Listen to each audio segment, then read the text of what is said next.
يسعد أوقاتكم جميعا. اليوم رح نحضر كعك العيد. بالبداية عندي 6 كيلو طحين فرخة وكيلو ونص سكر، طبعا كمية السكر حسب الرغبة.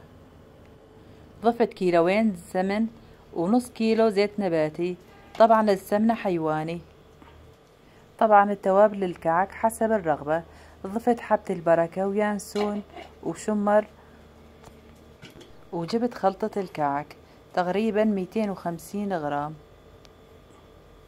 أو 10 معالق حسب الرغبة.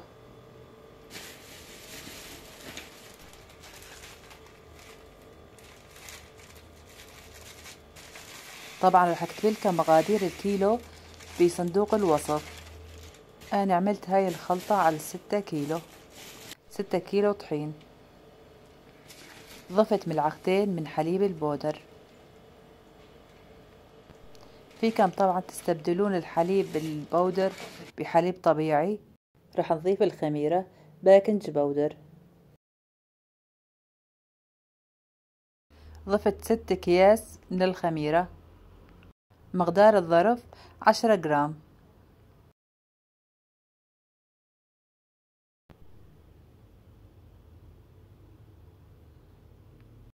وضفت فانيلا، مقدار الفانيلا 10 جرام، كمان 6 ظروف.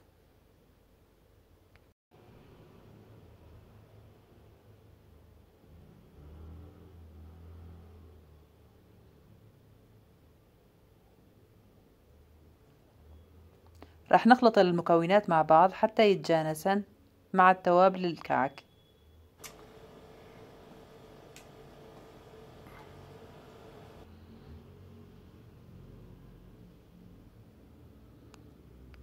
راح نضيف خليط السمنة مع الزيت ونبث السمنة مع الطحين، السمنة والزيت، حتى يتشكل معاي عجين.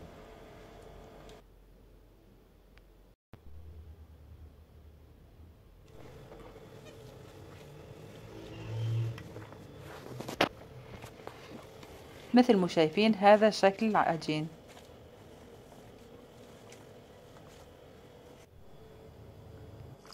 ضفت كل كيلو طحين ضفت له كوبين ماء، يعني ضفت أنا عندي 6 كيلو طحين، ضفت لهن 12 كاس مي، ولازم تكون المي دافية.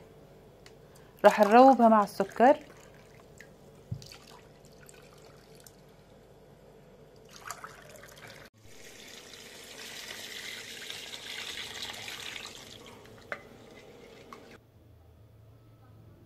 مثل ما شايفين بهاي الطريقة نحركه ونضيفه على الخليط حتى نتأكد انه ما راح يظل بيه اي حبيبات. وبهاي المرحلة ما راح نعجن الكعك ابدا. العجين راح نقلبه تقليب بهذا الشكل حتى يشرب كمية السوائل الموجودة بيه. مثل ما شايفين ما راح نعجنه، لانه اذا عجناه راح يصير الكعك قاسي.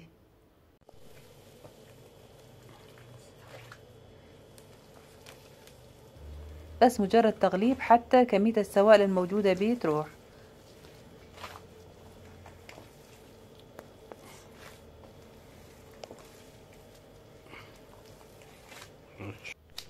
وهذا قوام العجين. راح نتركه يرتاح لمدة ساعة أو أكثر ونرجع نشكله.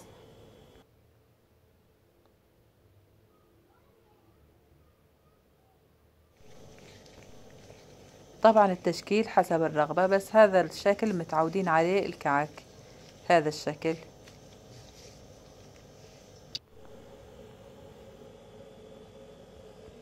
راح نشوي الكعك على الفرن درجة الحرارة 180 أو حسب عيار الفرن، لأنه الفرن يختلف من فرن لفرن. هذا شكل الكعك. أتمنى أنه وصفتي نالت إعجابكم، وصحتين وألف عافية. كانت معاكم الوصفات الخاصة مع مطبخ عائشة، وشكرا لحسن المتابعة.